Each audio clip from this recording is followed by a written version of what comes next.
Welcome back to Hoops HD, everybody. Woohoo! It's April Fool's Day, so we're not really here. It's Monday, April 1st, and this is our Final Four special. I'm your host, Chad Sherwood. We've got John Teitel and David Griggs up top here, Rocco Miller from Bracketeer.org below me, Joby Fortson and John Sleekett to his sides, Rocco and John fresh off of a trip to Los Angeles for the West Regional. Both of you were there, correct? Um, Maybe why don't we start right there? Titel, let me start with you. You little thoughts about what you saw out there in the West before we actually get to games, just the general experience. Always great to meet a fellow Hoops HDer. So glad that Rocco could make some time to hang out. He was as knowledgeable and kind in person as he is on the podcast, which was great. Um, and it was neat seeing all the So you're Carolina. glad you didn't meet David Griggs then? I thought that was implicit, but yes. Me too. Me too. Yeah, It was great to I was see. there, but I wasn't allowed in to the stadium. Shocking. It was great to see the Carolina legends like Roy Williams and James Worthy and Robert Ory for the How Tide. come they let Roy Williams in and not me? His sweater is a lot nicer than yours, I assure you. It certainly didn't go the way that all of Tucson wanted it to go, but Clemson was the better team, and we'll get into it later. But it was a great experience, and I'm still glad I went, even though my boys didn't pull it out. Rocco, maybe not coming from a guy whose team lost there. Any other thoughts about just the whole West Regional environment? And now you're are you on your way to Phoenix as well?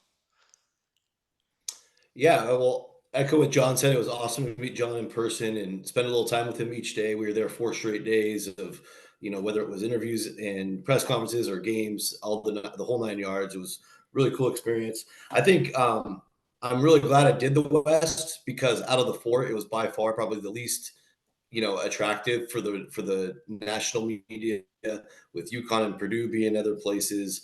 Dallas was a crazy mess.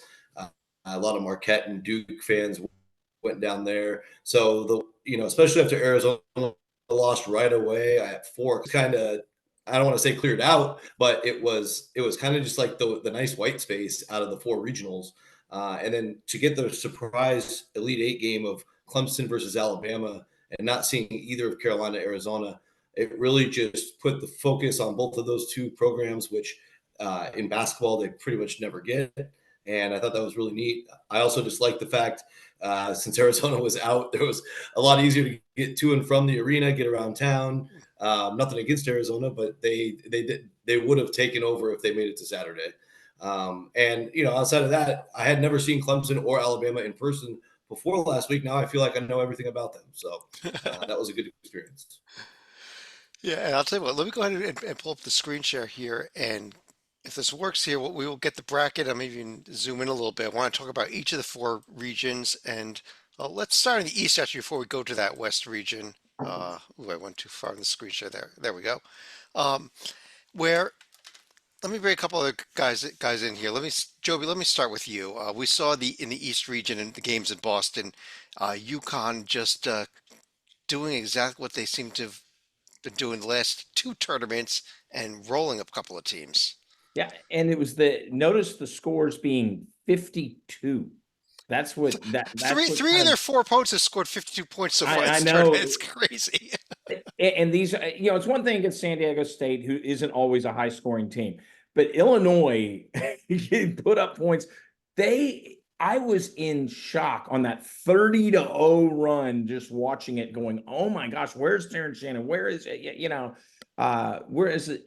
And it just goes to show, in my opinion, yeah, right now, and hey, anybody can beat anybody, and we could see an upset for Alabama could score, so you never know, if they just can outscore UConn or whatever. But right now, how can you not look at UConn and say, wow, that's our favorite right now for the national title? They look so dominant. They are a complete team, and this is a big credit to Hurley, who put together a team that was not put together preseason, unlike and we'll get to him, Purdue, which was mostly a returning team. This is a new cast of characters. Wow. Hats off to UConn. They were dominant and deserved their spot in the Final Four. Well, Griggs, but for the 30-0 run, UConn would have lost this game, correct? Right. I thought you had a really good point on Twitter, and that was just pointing out that if it wasn't for that lucky 30-0 run, I mean, if you just take that out, Illinois is right in this game. They win 52-47. Right. In the first half, you were kind of expecting, or I was, because of how strong both teams were offensively, a lot more scoring than what we saw. But I credited that as much, if not more, to good defense than anything else. And then in the second half, what I think happened is UConn's offense started to play really well, and Illinois did not. Now, I know I'm not out on a limb saying that there. But like what UConn is doing in this tournament, when you look at the margins of victory, I don't know the historical side. Has anyone in it? Does it go back to the Big East tournament? When was the last time UConn was sweating?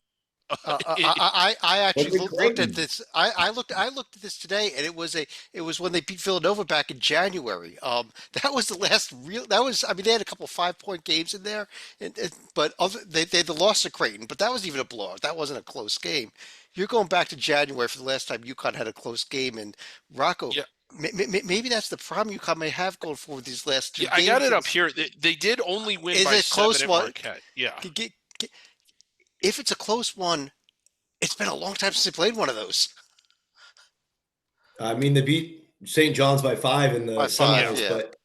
but that was a late rally by St. John's. It was a 12-point game with 10 minutes to go. Even in that game, St. John's made it look a little closer late, made a nice spark. But I know. I feel like we had this exact same conversation going into the Final Four last year. They haven't had the close game yet. What are they going to do in crunch time? Well, last year they never dealt with it, and I kind of felt foolish for saying that last year. So I'm not going to say it again this year. I'm just going to assume UConn pounds 2 more teams, and that's it. We've got a repeat of 06, 07 Florida Gators.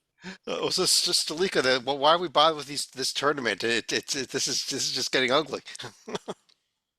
Well, I mean, there's still going to be the first semifinal between Purdue and NC State. That's Okay, probably so going we to should have a get one little more bit of good game left suspense. this season. Yeah. I like that answer. But no, I mean, you were right though, Griggs, about defense and Titel.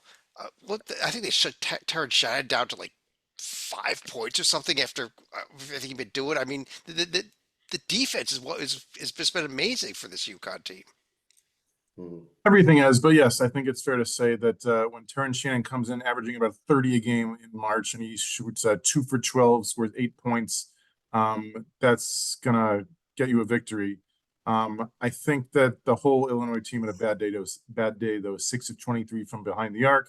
UConn has to be the favorite right now, and I don't know if it's because I mean, it's because of everything, but yes, the defense looks solid when you're giving up 52 every single game. Of course it is. Let's go down to the West region and let's start with our two guys who were there. Rocco, let me start with you and go to Titel also, but um, Alabama, 89 points and 89 points, a pair of victories here, and this was just great set of 3 games all across the board, I thought. Yeah, they were. That was the other reason I was glad we were there because I don't think we had any stinkers. All 3 games were very competitive. Hard to tell who was going to win. Edge of your seat action throughout the week. But yeah, I think in both of Alabama's wins, particularly in the North Carolina win, they came up with some really creative sets to take advantage of Paxson Wojcik being in the game for North Carolina, playing a larger amount of minutes based on a move Hubert Davis made. I'm very impressed with Nate Oates and his staff. They kept getting the ball to Grant Nelson at the top of the key and creating kind of inverted ball screens to get Grant Nelson one-on-one with Wojcik. And Grant Nelson's such an amazing ball handler at 6'10". For him to go get the ball at the top of the key a couple times, he took him straight to the rack and got that one-on-one look they wanted with an overload on the other side of the floor. And then and a couple other times he just pulled up from 3 and drained it. So it was like the Grant Nelson show left and right. He also did a great job when he got matched up with Baycott on a couple possessions. And Grant Nelson was the key to that big win, in my opinion.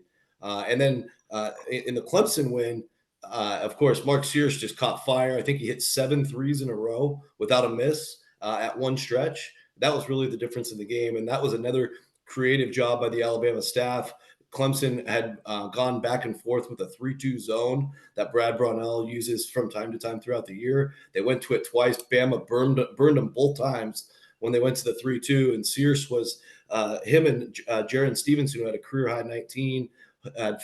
Titel, your email was great. The 4 threes and 2 air balls. Those air balls were ugly too. They were not even close. So it was just like Alabama to me, and maybe it's just I'm a little biased because I covered Oates at Buffalo as well. It like just an unbelievable coaching job, playing the chess match, adjusting to what they see in front of them, making calls on the fly. They didn't even have to call timeouts on a couple of these things that I picked up on. But man, I just felt like they really earned it with the way they out schemed both teams. Yeah, Tytel, what do you think? You were there as well. Yeah, Rocco covered it very well. I'll just chime in the Carolina game. Tar Heels up 10 points early on, and then Alabama fought all the way back due to Grant Nelson being the player of the game going against the great Armando Bacot. I got to interview Nelson's dad, Nels Nelson. Yes, that's his name, that morning. And the nicest guy. And I got to see him at the game last weekend, and just an amazing family. As far as the Clemson-Alabama game, Clemson up 13 points after 13 minutes. I thought, wow, like I guess Alabama had a nice run, but then they just like flipped the switch, and Mark Sears went scoreless almost the entire first half, and then second half just insane. Made I think 6 of 7 threes, almost as much as the entire Clemson team, who made 8. And Jaron Stevenson mixing an air ball 3 with a corner 3 with an air ball 3 with a corner, like very inconsistent, but he made more than he missed in his defense. And I don't know if they can beat UConn. That's such a tall task. And I think I saw UConn's favored by double digits, which I guess is fair. But if you think that Alabama is only going to score 52 against UConn, I think you are in for a rude awakening, because this team can score with anybody. Go ahead, Greg, go ahead. Well, just a little bit of a shout out. Congrats to Alabama and Nate Oates. They're the first Final Four in the history of the school. And also Clemson. I mean, I know that they didn't get to the Final Four, but they got to what I think was just their second Elite 8 ever. So a historical year for a team that started out unsure if they were even going to keep Brad Brownell this year. Sometimes when you hang on to your coaches, good things happen. Again, and for Alabama, it's not over, but what an incredible season and tournament run for both these teams. I will say, if Armando Bacot, when is he ever going to miss a two-handed dunk? He doesn't miss that two-handed dunk with a little over a minute to go that then is run back. And I think it was Nelson who nailed the 3 on the other end. It was either him or Griffin. 5-point swing. Carolina had it. I mean, if that dunk goes down, all Carolina has to do is have 80+% free throw shooters make free throws. Which I think that RJ Davis did miss a couple uncharacteristically, but I'm thinking we're talking Carolina right now in the Final Four. That's a big story from the Thursday session. Was RJ Davis 0 for 9 from 3, just totally uncharacteristic. Every game this year he had at least one made 3. And then, of course, Caleb Love also 0 for 9. So those two guys, 2 of the biggest superstars in the West region, combined 0 for 18 from 3 that night at Crypto.com Arena. Just incredible. It was. Let's jump over to the Midwest here. Stalika, let me bring you in. Just see if I can slide this over a little bit, get the whole Midwest region on the screen there, where we saw Purdue. Not much trouble with Gonzaga, but then Tennessee Creighton first of all, and then the Purdue Tennessee game. Your thoughts on Purdue making their first Final Four since, what was it, 1980 or so? Yeah, it was 1980, and this actually predated the Gene Katie era at Purdue, which is a little bit hard to believe. But at the same time, Tennessee was also playing for its first Final Four on the men's side. I think Bruce Pearl, I forget the year, he had also taken the Vols to an Elite 8, so you had a bit of back and forth going on in that game until Edie, Lawyer, and crew finally were able to pull away. Yeah, and Joby, that this Purdue team, I thought Edie was just dominant in these two games, more so than I think I've seen him his entire career before this tournament. Yeah, and he was unstoppable in the middle. And the punctuating play was when Tennessee had a little bit of hope left with like 30 seconds down 5, going down, see if he can cut to a single score with half a minute. Edey showed not just he can score 40 like he did in that game. He had a beautiful block. I mean, that was just like, just ate it up. Game over, tipped it to a teammate on the block. It was just, he was overall both, offensively, defensively, and just as a leader, really showed his ability and his change from last year. You can see the work that he put in to get more mobile. It is Zachy. It's Zachy's game, but Connect was almost as equal on, from the Tennessee side. It was funny. You take away that score. So the final score is 72-66.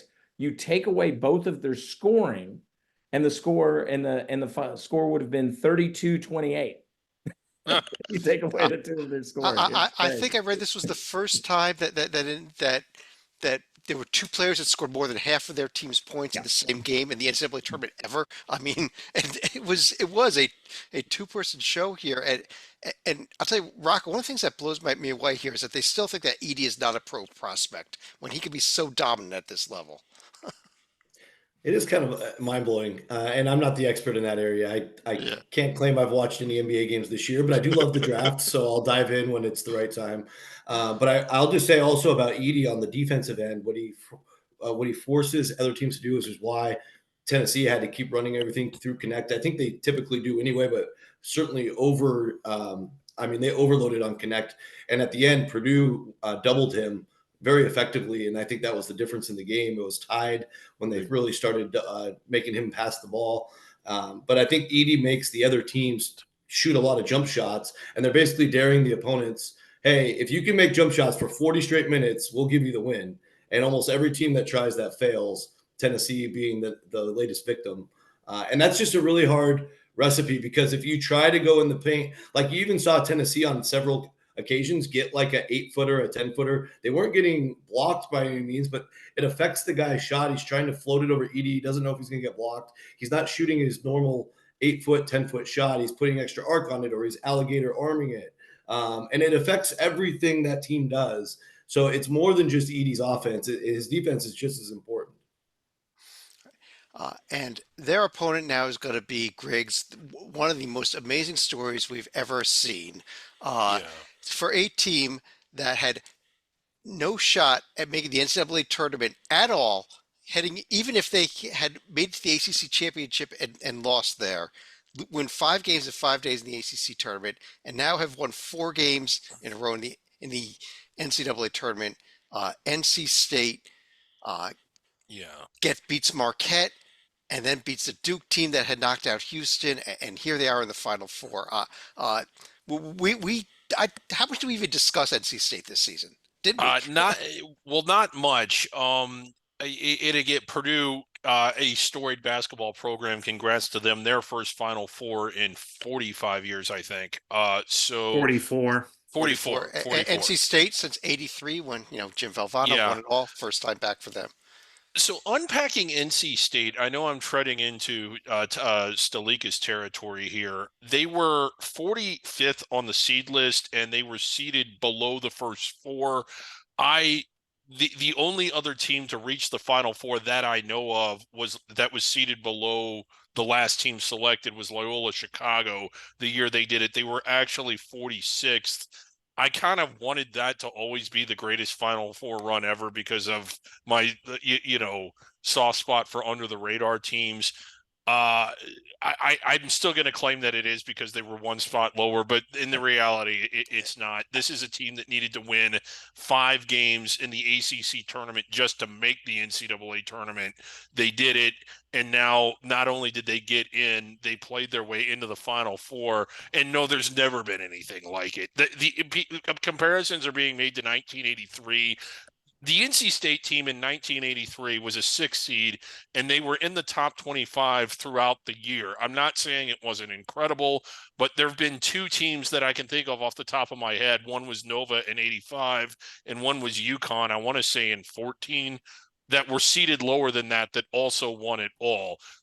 Again, not taking away from 1983, but this is off the charts, over the moon, Yeah. And now, far David, less likely than that ever was. I will say on that 83 team, because there were fewer at large bids, they don't Yeah. beat, ironically, this is the irony here, they don't beat Ralph Sampson and Virginia on the way there. That's getting him a very high quality win at the time. That Jim Valvano team likely does not get a bid. Likely. Joby, Blame my team there were again. 52 teams in the tournament. Joby, Like, can we by the way mention that if Virginia can make a free throw, Free throw NC from an State 87% free throw shooter. NC State loses the ACC semifinal, does not get that miracle three at the buzzer to force overtime, and the story isn't here. It's not. yeah, this was a team that lost 4 out of 5 to end the regular season, and that was losing to Louisville in their first conference tournament game at halftime. Well, I should also add the 1983 team that NC State had. They were also facing one school's all-time leading scorer, who was an 85% free throw shooter. He couldn't hit a free throw, and it mattered either against the Wolfpack. There's just some voodoo when it comes to playing the Wolfpack. We now have, Titel, we now have, for the 6th time we have an 11 seed in the Final Four. Actually, there's been 6 of them. No one's ever made further than this. No one's ever made the championship game. There's been 6, but only 2 have been seeded below the bubble. That was, right. Right, I understand. But Titel, this team with, I mean, and DJ Burns has captured the nation now. He's everyone's hero, is he not? How could he not be? He's and the matchup with Edie is going to be fascinating because he's certainly not bigger than Edie because nobody's bigger than Edie. But weight wise, he's actually like right on level. And I'm wondering how they will defend Edie. Do they let Burns just try to keep him at bay one-on-one and just literally body him, pun intended, out of there? Or do they send a double team? Or do they try to get Edie in foul trouble on the defensive end? I saw in the ACC tourney when they won 5 games in 5 days that they would just throw the ball down to Burns on the block, and whether it was going against Baycott or one of the other big men in the ACC, like he could make moves and he could convert near the rim. He is tough on both ends of the floor. Again, I still think that Purdue is and should be the heavy favorite, but I'm wondering if that Edie Burns matchup is going to determine the outcome of the game. And Rocco, is it going to be the Edie Burns matchup, or is it going to be who gets in foul trouble first between Edie and Burns that determines the game? Yeah, it'll be a huge factor, of course. And Edie's so strong at not getting in foul trouble. He's an incredibly disciplined guy. So I'm not expecting Edie to get in foul trouble. But I'm also looking at guys like Mohamed Diarra is the third best. He's the third best defensive rebounder in the country. That's a huge key if they can get Purdue to go one and done on their trips down. And Diarra is 215, but you also have Ben Middlebrooks, who's the same height and 240. So between those 3 guys, you throw Burns in that trio, you can absorb at least a few fouls. Obviously, the Wolfpack prefer to have all 3 of them on the floor as much as possible. But I think there's some strategy within that. You'll need guys like O'Connell and Morsel and, of course, TJ Horn to really be able to make outside shots. Like I said, you have to make jump shots to beat Purdue. So I think that will be the key. And, of course, strategically, you got to keep Burns out of foul trouble because offensively, he's a load and unstoppable right now, very much unstoppable. This is the best. And I think part of the problem maybe earlier this year was Burns was not as in as good a shape as he is now. Agreed. He's still probably a little overweight, but he's not having a hard time managing the minutes load anymore. And that was a problem earlier this year. And he was also looking to pass a lot more earlier this year. Now he's just got his nose for the basket, and it's beautiful. Well, Joby, isn't this a team full of transfers also? Did none of these guys start at NC State? I mean, well, and Morcell, learned his defense under Bennett. I mean, that was as an example. The key with Burns, without a doubt, though, is, and Rocco nailed it a little bit, is he's in better shape. But don't let just the Duke game fool you. Remember what his stat line in the Marquette game is. He had 6, I think, total, but he had 8 assists. I mean, that is a. He's an amazing passer. He will be.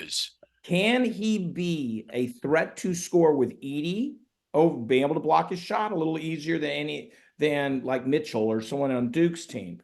Can Edie control him one-on-one? If Edie can defensively, that's going to be a big thing for Purdue. If he can't, and they have to give help, you're exactly right, Rocco. Then it's DJ Horn time. then it's O'Connell. Yeah. time. You know, and so Horn, it's going to be a Horn's probably fun going to game need to to watch. score 20. Yeah, I think Horn's going to have to go for 20 plus, just knowing that I he's the agree. guy that can do that. But he Yeah. can, and that's kind of, Yeah, know, yeah, he he definitely might, can. if Burns is hitting it, is Burns is able to use those moves because he's quicker than Edie. He's going to be able to make that spin move. If Right. if that becomes a great asset for NC State, then Horn will have looks to get that 20. He won't have, he's you're going to have to sag in, even, and that is unheard of for Purdue. Well, but let's not forget about the rest of Purdue's roster. Let's not forget about Braden Smith and Yeah, Lawyer and awesome. all these other guys. I mean, But the thing is, NC State, that's why you got to love about NC State in a lot of ways is the rest of their team defensively. And DR, you mentioned DR, which is such a key. The rest of their team defensively can cover the perimeter. Morcell really is one of the best perimeter defenders out there. And Horn, et cetera, they all play very good. They held a very strong outside guard team with Roach and McClain and all these guys from Duke. They held them down. It wasn't that Duke was, Duke's off. They played a subpar game. No, NC State played defense and won that with defense and DJ Burns. Yeah, Proctor was 0 for 9 in that game. Yes, and he did have a few open shots he missed, but a lot of it was the defense that NC State deployed, especially on the perimeter. Morcell ate his lunch. we have an interesting Stalika stat here now, though, with this game. We know that no team that has ever lost to a 16 seed has failed to win the national championship the following year. We also know that no team that has ever won 5 games in 5 days has ever failed to win a national championship. So what happens here? Do we have the immovable force hitting the irresistible object here, or what? Well, we're assured of one of these stats where one team is going to at least reach the national title game. Now, whether they're able to get a win against UConn is going to be another story.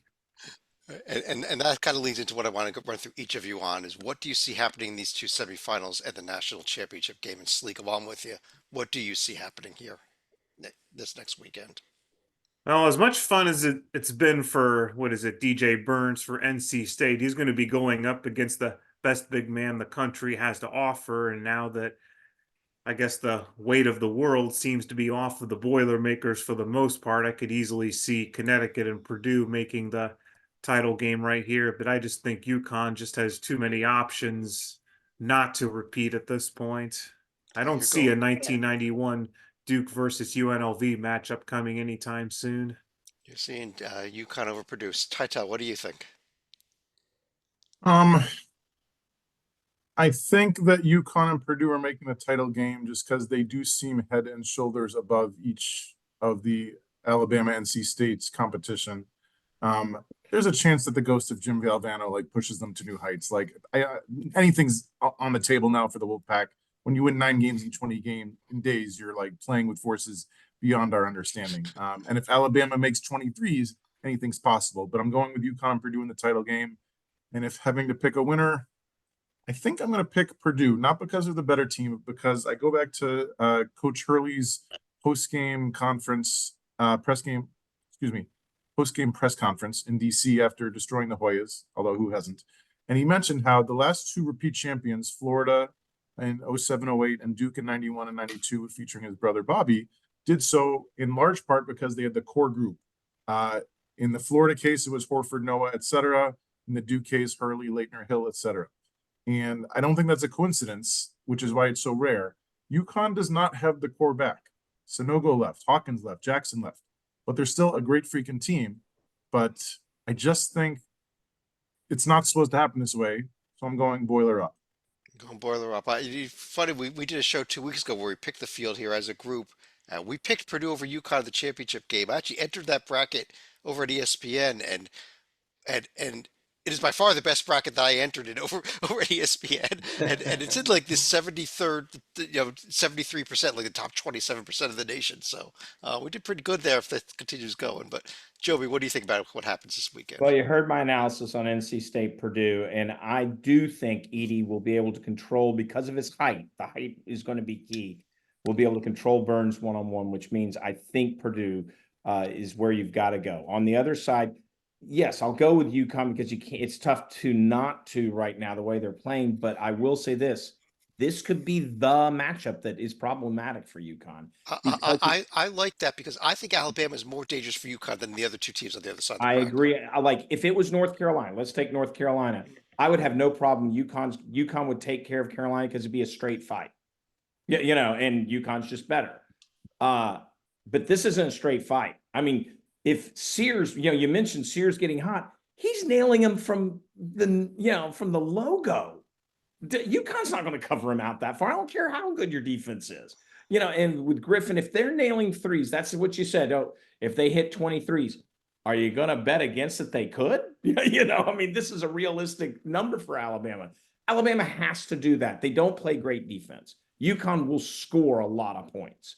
But Alabama has the potential to outscore them.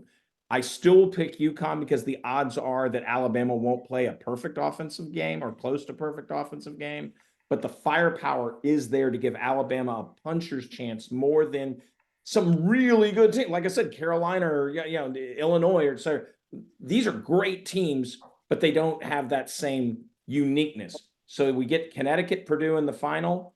Well, I'm going to go with Purdue, just like I have from day one. And yes, the legacy of losing to a 16 goes forward, and Edey's the difference. You need something unique to beat UConn. Well, Zach Edey's that unique component, and Purdue is a complete team, more so than the team that lost last year to Fairleigh Dickinson. Yeah. Rocco, what do you think? Yeah, I'll start with the UConn-Alabama matchup. One key that hasn't been mentioned yet is Latrell Wrightsell didn't play at all in the Los Angeles games. He's pretty much cleared to go. He was concussed in the Grand Canyon game that, of course, was basically a UFC fight up in Spokane. So now you look at Wrightsell's shooting numbers. I think it's a pretty important factor for this particular matchup at 44%. One of the best three-point shooters, top 40 three-point shooter in the country, to go along with Sears at 43%, a top 60 shooter in the country, and then of course Rylan Griffin 39%.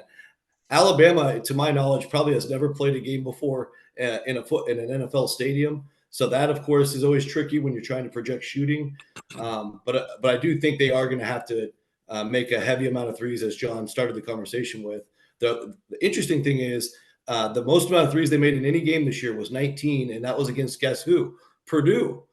In a really close 92-86 loss up in Toronto, where they fired 46 attempts from three. And one of the interesting things about the way Nate Oates plays is if you don't shoot a three, you're shooting somewhere in the paint. He's not a mid-range guy at all. So they're completely comfortable playing this style. It sets up for a very fascinating matchup. We'll see how long Alabama can entertain us for. But of course, if they start cold, we could see a UConn demolition derby right out of the gates as well. And that's why I can't pick against UConn. And then under the next matchup, again, we've broken down NC State pretty well here. I do think the foul scenario, they've got a good game plan probably in place there. DJ Horn's going to need to hit a bunch of outside shots. And for Horn, how about this? A homecoming to Arizona State right in the backyard there in Glendale.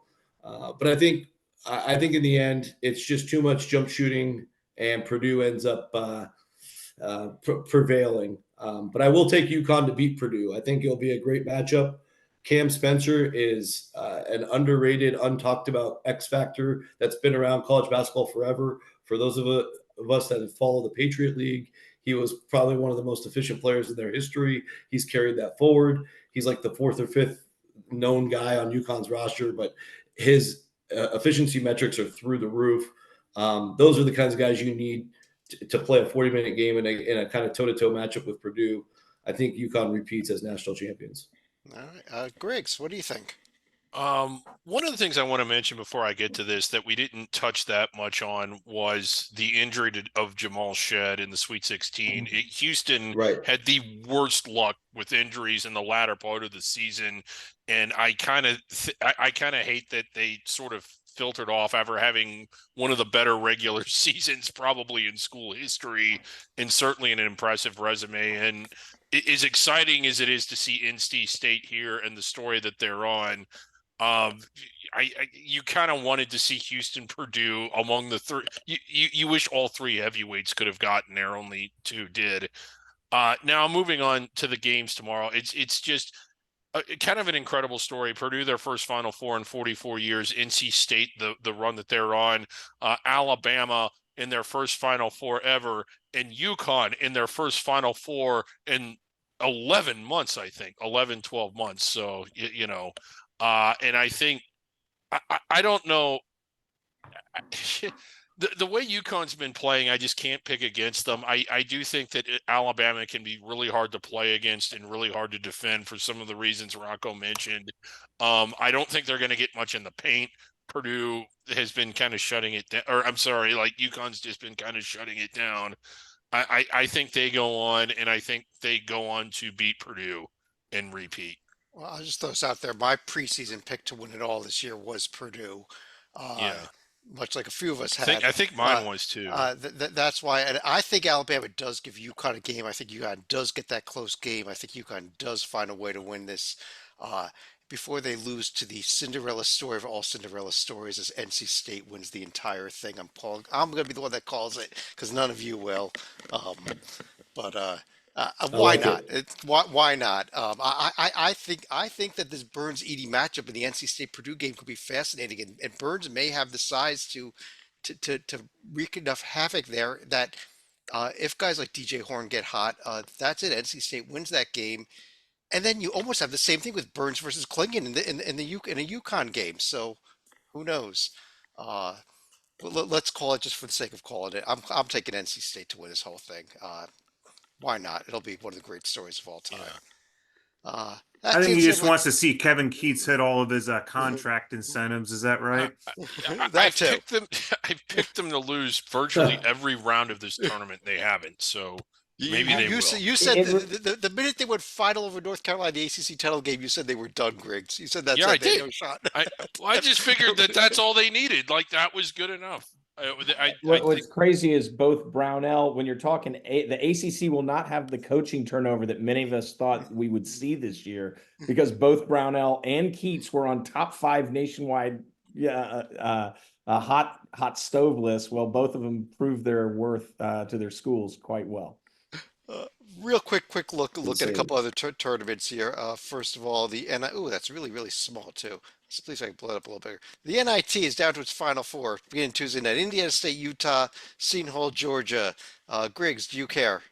yeah. Okay. I kind of have enjoyed Indiana State. I do think that they should have been in the NCAA tournament. Even if they win the NIT, I still think that getting into And the win it at Hinkle, the home state, yeah. all that. I still think it would you rather win the NIT or lose in the round of 64? I think just about everyone would say they'd rather lose in the round of 64, but this was a good Indiana State team. It's an NCAA tournament caliber team, and they've been fun to watch in this tournament. So yeah, I care about this a little bit. Quick shout out to Seattle. Yeah. Rocco, our CVI champions from up there in the state of Yes. Washington. Congrats to the Red Hawks. Yeah. And CIT championship went to Norfolk State. How about that? that? 2 wins Yeah. at That is 2 wins at awesome. home. It's all Yeah, you it need. is. CIT championship. What else we got here? The women are down to the final 4. As we record this right now, UConn and USC seeing who gets to take on Caitlin Clark in Iowa in one semifinal, and South Carolina is taking on NC State, both Final Fours. And Titel, we could have, if UConn wins this game tonight, for the first time ever, 2 schools with 2 teams in both Final Fours in the same year with NC State and UConn, which would be just amazing. Just to have one school do it is amazing enough. I love the history, but if you think I'm picking against South Carolina this year, you're crazy. Well, I think, and we just had the huge LSU Iowa game tonight. I think if we get that Iowa South Carolina, Caitlin Clark versus the undefeated South Carolina team, that could break whatever TV records are probably set tonight's game. Well, Yeah, easy. the women's Final Four is going to rate incredibly high this year, and I'm so happy for that sport. It struggles with attendance and TV ratings, but not this year. It's growing in popularity. Or in the Largely case of the because city of of Portland, they also struggle with getting the court dimensions correct. Yes. Oh my God. It That thing mainly was really shocking. That is Uh, inexcusable. Because literally, you can't even blame anybody really, because everybody touches the court during a regional. Like whether you're a coach, a player, a media person, all it took was one person to notice it, and it took 4 days for somebody to notice it. And like everybody's responsible at that point. Although it did set up the Iowa Hawkeyes mascot measuring the distances during a break today I do for the like games in that. Albany. Just to, Yeah. And I as like Gene that. Hackman once said, you'll find that dimensions are the same as our gym in Hickory. On that note, let me run through each of you for any of their final thoughts on anything that's going on in the world of college basketball or anything else you want to discuss. Joby, let me start with you. Yeah, no, I'm glad we touched on the NIT because I am going to be paying attention. I am going to be watching because two of the better teams that I think that you could make very strong arguments for bids are Seton Hall and Indiana State if they are the ones who wind up in the final. And I believe that this is kind of it's a tribute because often the highly rated teams that barely miss out, they're the ones you pick against in the NIT because they usually go, wow, we should have gotten the bid, and the sour grapes doesn't lead to production down the line. Indiana State had a bid right in their pocket, and the Southern Illinois loss, the Illinois State loss just killed them. Yeah, they were so And close. 5 teams winning auto bids that would have not Right. made it. And they would have been in obviously on that. And Seton Hall was that fourth. We found out because they were the first team out. Yeah. Seton Hall would have been the fourth Big East team if it weren't for NC State or New Mexico, et cetera. So the fact that they rebounded, have come back and played so well, they have been the best two teams in this tournament. I expect them to meet off. It's going to be an enjoyable Thursday night for me. Okay. Also Thursday night, Titel, don't know if you or Rock are going. You got the 3-point and the slam dunk championships at playing at Grand Canyon. Don't know if you're going or not, Titel, but let me go to you next on any final thoughts. I have a busy week, Chad, so I wouldn't hold Okay. your breath. But yes, I'd like to, if I can, but no promises. Final thoughts. Los Angeles was great. It's thanks to the NCAA for giving me a press pass because they certainly don't have to, but I tried to take full advantage. Carolina, I got to after their press conferences, I'm sitting in their locker room and Baycott just walks in and sits down, and I'm looking around. Everybody's busy with RJ Davis. And I got to just sit around and ask Armando Baycott several questions, and nice guy. Arizona, I got to interview Palm Line captain Molly Hofer on the phone. She was great. Too bad her squad and my squad and the whole thing didn't stick around the weekend, but that's okay. And the parents, I got to interview PJ Hall's parents, Jerome and Melanie, at their hotel in the lobby for an hour. The nicest people, great stuff. They shared photos of their family and stories, and just I feel bad Clemson didn't win for them. They're the nicest people. And then Nels Nelson, going back to Grant Nelson's dad, just an amazing guy. Grant growing up in Devils Lake, North Dakota, and he's got 9 siblings, and they're all athletic. And the mom had to stay behind while Nels and his other kids went to LA. But now that they're here, the mom's flying in this week to get to see Grant in person, the Final Four. So it's as important as the on-court action is, and it is. For me, it's great to get to meet these other people associated with the programs behind the scenes, and I hope I get to do it again every March for the rest of my life. And if you want to see all of John's great interviews with those people, go up there to the Yeah. website, scroll down, hit the back button. Just look at the back of the last They're week or two everywhere, here. yeah. They're all there. Stalika. Well, we have a few more coaching changes that have been filled, at least as far as some notable under the radar teams. We finally saw Louisville make their move by hiring Charleston's Pat Kelsey as their Definitely head under the coach. radar. Yes. Yeah. Yep. And then Charleston did not take long themselves. They went after Kelsey's old mentor, Chris Mack, who is now going to be coming out of quote unquote retirement, will now be moving to Charleston. And the other move that caught my eye, and this is one I like for James Madison, after Mark Byington took the Vanderbilt job, they hired Morehead State's Preston Spradlin. But if you've seen our Under the Radar podcast, you'll have seen how Morehead was a train wreck just about 5 or 6 years ago when Spradlin had to inherit the Sean Woods mess, and he turned them into a perennial OVC contender. And we'll have to see if he's able to continue his run at James Madison, who has been had one of their best seasons in recent memory. Yeah, not a mess. Not a mess. Rocco. Yeah, Staliga was right on the same wavelength as I was. I was going to bring up some coaching carousel information as well. And to echo what Titel said, awesome experience at the regional. I also plan to do a regional round every year. Next year's probably a shoe in for San Francisco since it's in the backyard. But it's such a cool experience. It's a great way to take in that second weekend of the tournament. And thanks to everybody involved. And John, it was amazing getting to spend time with you. Look forward to seeing you this week again. As far as the carousel goes, Ben McCollum, start right there. Like Northwest Missouri State, he's been in the mix for jobs in the last 3 cycles. Finally takes the Drake job today. I think Good that's a hire. great landing spot. Yeah, because they were rumoring Ben for Texas Tech last year, a little bit of Oklahoma State this year. He's also been rumored for lower major jobs. I feel like this is the nice sweet spot for him. You get an upper Missouri Valley job that's been built up. Drake's been very successful. Good opportunity for him. Great opportunity for Drake.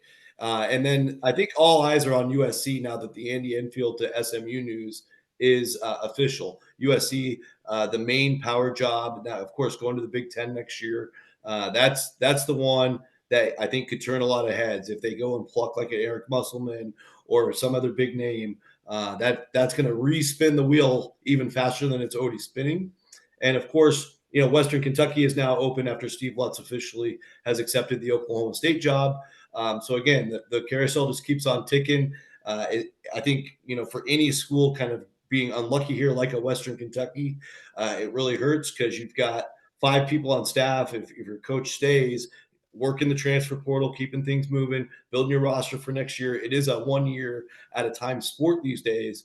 I feel like the schools that get stuck without a coach for a while during this period really suffer. So keep your eyes on that. Lots of news on the way. Yeah, and I think we'll probably one of our off-season podcasts, we got to address this issue with the transfer portal opening before the tournament, because it puts all these coaches, both ones with the carousel going on, and all these teams that are playing in these tournaments at such a disadvantage, because the coaches don't have the time to sit there. Like, Roy Williams is gonna, not Roy Williams, sorry, Hubert Hubert Davis. Davis. Hubert Davis has time to meet with guys that Danny Hurley does not have right now. I mean, but anyhow, Griggs, you want to finish off the Yeah. show? Oh, go ahead, We'll Rocco. talk. Yeah.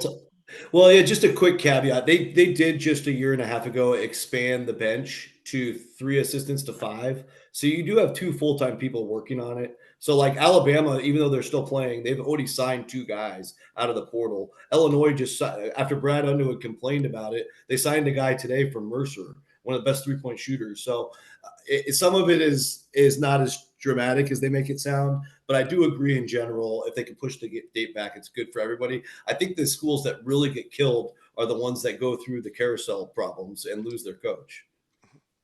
But we can only resolve a lot of the carousel issues during the tournament as well. So, Yeah. anyhow, Right. Griggs. They all go hand in hand, right? Yeah. Only time will. I've got 2 quick ones. Only time will tell. If the period, like what we're in now, if it's going to continue to play out forever or if it will settle down into some sort of normalcy. But right now the sport has become so transfer heavy that a common question that every coach is asked during an interview is, who can you bring with you? So like it feels like we're almost watching JUCO ball with the amount of roster turnover all across D1. I kind of wish it wasn't that way. I'm not going to say that like it's all bad, because I do think that players having the ability to transfer and not be is part of the indentured servitude model that we had before is probably a good thing. But one of the things, it's like, can we have more stability than what we have? Is there a way to manufacture that or not? Probably not. My second thought was, as great as the NCAA tournament is, and as popular as it is, and is certainly as big as the Final Four is, I really am pleading with anyone that will listen to not expand it to 96 or even to 80. Because here's my argument. I think, and all of you know this, that from the first day that we start in November, it's great all the way through. And I think if you mess with it, it will not be great all the way through. I think you get a lot of games that aren't nearly as interesting in the early rounds of the tournament, and you have sort of a blah regular season. Different sport, but same idea. I think the expansion of the World Cup has ruined a lot of the interest in World Cup qualifying that before was really exciting and really intense. I love that one of the reasons Virginia got in was because on the fourth day of the season, they beat Florida away from home. I like that on the third and fourth day of the season, you're watching games that you know the committee is going to be evaluating. I don't want that to change. Come on, Griggs. We need more. We need some sub 500 SEC teams in here. We And, do not. and We do not. quite frankly, the expansion of the World Cup, it didn't change my interest in soccer one bit. I didn't care before. I don't care now. Yeah, But well, you didn't care before and you don't care now. on that But note, God, don't ruin this. I do want to thank everyone for joining us. We'll be back again next week, I think on Tuesday night, to wrap up the entire season. But on behalf of John Titel, David Griggs, Rocco Miller from Bracketeer.org, Joby Fortson, and John Sleeka, I'm Chad Sherwood. Thanks for joining us. Talk to you again one last time a week from tomorrow.